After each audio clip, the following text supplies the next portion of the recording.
So hello students, I think you all are good and safe. So इस question में हम discuss करने वाले हैं एग्जांपल का फर्स्ट का सेकंड पार्ट, जो कि एक कॉटेज वाला क्वेश्चन। इसको बड़ी डिटेल में मैं समझाऊंगा, तो बड़े ध्यान से देखिएगा। So let us start our video with our first question. So the question is, a cottage industry produces a certain number of toy in a day. The cost of production of each day was found to be 55 minus the number of toys produced in a day. On a particular day, the total cost of production was 750 rupees. We have to find the toy produced on that day. हमने question read कर लिया, but I will explain.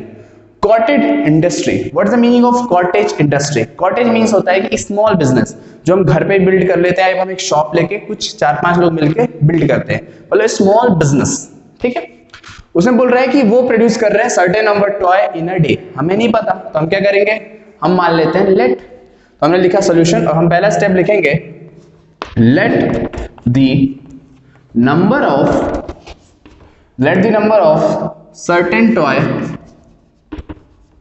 certain toys produced in a day be x। हमने मान लिया कि भाई वो तो x है, क्योंकि हमें तो पता ही नहीं है। अब लिख रहा है the cost of production of each day was found to be 55 minus the number of days। मतलब जो भी प्रोडक्शन हो रहा है उसमें क्या करना है, हमें 55 माइनस कर देना है। तो हमारा प्रोडक्शन क्या था, x। तो क्या होगा, तो हम लिखेंगे the cost of production of toy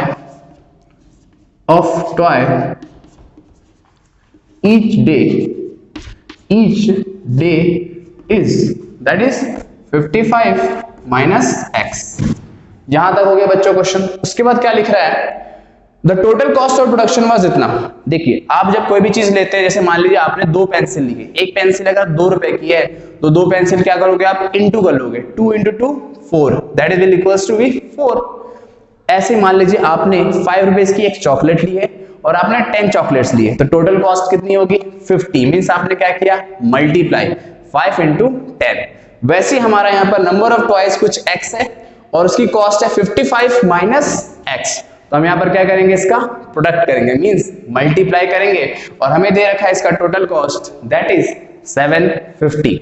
तो हम यहाँ पर लिखेंगे according to question, that is implies x into 55 minus x is equals to 750।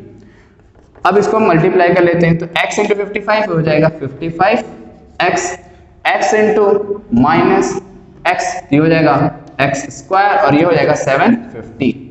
अगर मैं इसको वन साइड कर देता हूं तो क्या आएगा answer, that is 55x minus x square minus 750 is equals to 0। अब मैंने शिफ्ट क्यों किया, क्योंकि बेसिकली हम सॉल्व कर रहे हैं क्वाड्रेटिक इक्वेशन, और हमें जैसे कि पता है क्वाड्रेटिक इक्वेशन का स्टैंडर्ड फॉर्म क्या होता है, ax square plus bx plus c is equals to 0। Means हमको इस फॉर्मेट में इक्वेशन को लाना है। तो मैं इसको एक ऑर्डर वाइज सेट कर लेता हूं। तो मैं देखता हूं कि minus x square plus 55x minus 750 is equals to 0। But ये माइनस है, मैंने हमेशा बोला स्टार्टिंग में आपका माइनस कभी भी नहीं आएगा। तो इसके लिए आप क्या कर सकते हैं, या तो आप यहां पर मल्टीप्लाई करें माइनस का, या फिर आप माइनस को कॉमन ले लें। तो हम क्या करने वाले बच्चों, हम करने वाले हैं माइनस कॉमन।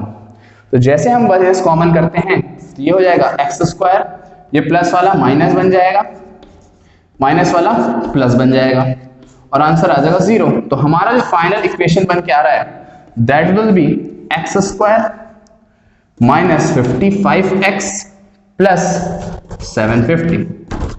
तो ये था आपका एग्जाम्पल नंबर फर्स्ट का सेकंड पार्ट का इक्वेशन, कि भाई x square minus 55x plus 750। अब चलते हैं अपने सेकंड एग्जाम्पल की तरफ।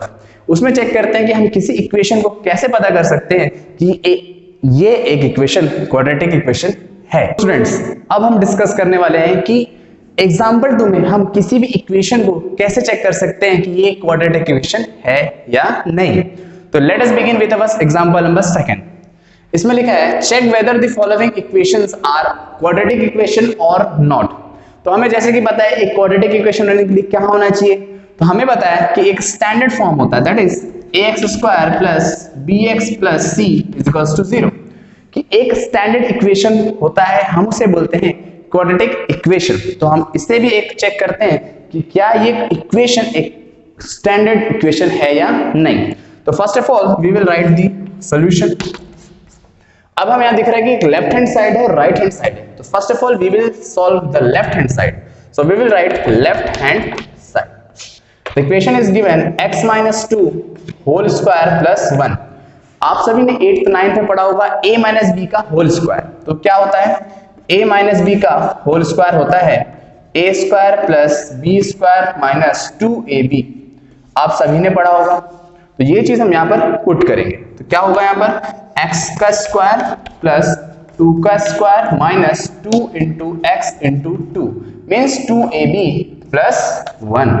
तो x का स्क्वायर क्या होता है बच्चों, x स्क्वायर, 2 का स्क्वायर 4, अगर इसको मल्टीप्लाई करेंगे माइनस 4x और प्लस 1, तो आपको क्या मिलेगा x square minus 4x plus 4 plus 1।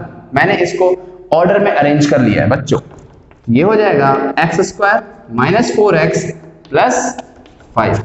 ये आ गया आपका लेफ्ट हैंड साइड। अब हम बात करते हैं राइट हैंड साइड की।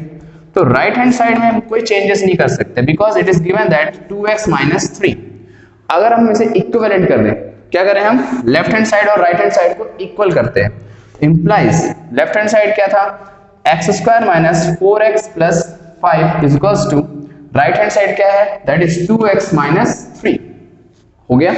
अब क्या करते हैं हम सेम वैल्यूज x वाले कोफिशिएंट को सब सेम साथ में ले आते हैं और कांस्टेंट नंबर को साथ में ले आते हैं according to our standard form. तो ये हो जाएगा कुछ x स्क्वायर माइनस 4x, ये था प्लस में तो इधर आएगा तो क्या बनेगा माइनस 2x, प्लस 5 था ये माइनस 3 इधर आके क्या बनेगा बच्चों प्लस 3। तो ये आ जाएगा हमारा answer x square minus 6x plus 8। तो हमें ये इक्वेशन कुछ ax square plus bx plus c जैसे दिख रही है। तो therefore we can say that therefore this is a quadratic equation. तो इससे हमें पता चला कि बच्चों ये क्या है, एक क्वाड्रेटिक इक्वेशन है। तो ये था आपका क्वेश्चन नंबर फर्स्ट। अब बात करते हैं क्वेश्चन नंबर सेकंड की। तो क्वेश्चन नंबर सेकंड के लिए मैं थोड़ा सा फॉर्मूला रब कर देता हूं। अब स्टार्ट करते हैं अपना क्वेश्चन नंबर सेकंड। तो first of all you will write the solution. Again we will consider the left hand rule, मतलब लेफ्ट हैंड साइड को ही हम कंसीडर कर लेंगे, that is x plus 1 plus 8। ये आपको दे रखा है। अब यहाँ पर हमें कुछ फॉर्मूला कुछ हम आइडेंटिटी पुट नहीं कर सकते, तो हम यहाँ पर क्या करेंगे, इसे मल्टीप्लाई करेंगे। तो ये x से x मल्टीप्लाई होगा तो क्या बनेगा x स्क्वायर, x से 1 मल्टीप्लाई होगा तो क्या बनेगा x, और प्लस का 8 था तो ये आ गया हमारा लेफ्ट हैंड साइड। अब हमने पढ़ा है कि भाई राइट हैंड साइड करना होगा। तो राइट हैंड साइड में हमें दिख रहा है x प्लस 2 x माइनस 2। इसको आप दो तरीके से कर सकते हैं। मैं पहला तरीका पहले बताता हूं आपको कि x को इससे इंटू कर लीजिए x, ये वाली चीज पूरी सेम लिख लीजिए, प्लस 2 लिखो और इसको फिर सेम लिख लो। अब इसको कर लेते हैं मल्टीप्लाई। तो क्या होता है x स्क्वायर हो जाएगा, x से माइनस 2 मल्टीप्लाई होगा तो 2x हो जाएगा। अब ऐसे इसको करेंगे तो ये हो जाएगा 2x और इससे मल्टीप्लाई करेंगे माइनस 4। अब हमें पता है दो चीज की भाई माइनस प्लस क्या होता है, कैंसिल हो जाते हैं। तो माइनस 2 प्लस 2x क्या हो जाएगा कैंसिल। तो हमारे पास बचा क्या x स्क्वायर माइनस 4। ये आ गया आपका पहले रूल से, मतलब पहला मेथड से। अगर मैं इसी को सेकंड मेथड में करता हूं तो आपने एक फॉर्मूला पढ़ रखा होगा, that is a square minus b square. क्या होता है बच्चों a माइनस b और a प्लस b, ये आपने पढ़ रखा है। तो मैं कुछ देखता हूं a प्लस b और a माइनस b जैसा है, तो मतलब क्या होगा, दैट इज x का स्क्वायर माइनस 2 का square, that will be x square minus 4। तो अगर मैं देखूं, मैं दोनों मेथड से मैंने जब किया मेरे आंसर इक्विवेलेंट आते हैं। अब आपकी प्रायोरिटी है कि आप कौन सा चूज कर रहे हो। ये आ गया आपका राइट हैंड साइड। अब मैंने बोला था दोनों को क्या करेंगे, हम इक्वल करेंगे। तो हम पुट कर लेते हैं दोनों को एक साथ। तो x स्क्वायर प्लस x प्लस 8 is equals to x square minus 4। अब मैं क्या करता हूं, वैल्यूज को शिफ्ट कर लेता हूं, क्योंकि same variable same constant number एक साइड, क्योंकि हमें क्या बनाना है, एक स्टैंडर्ड फॉर्म बनाना है। तो ये हो जाएगा एक्स स्क्वायर, ये वाला इधर आएगा तो माइनस एक्स स्क्वायर प्लस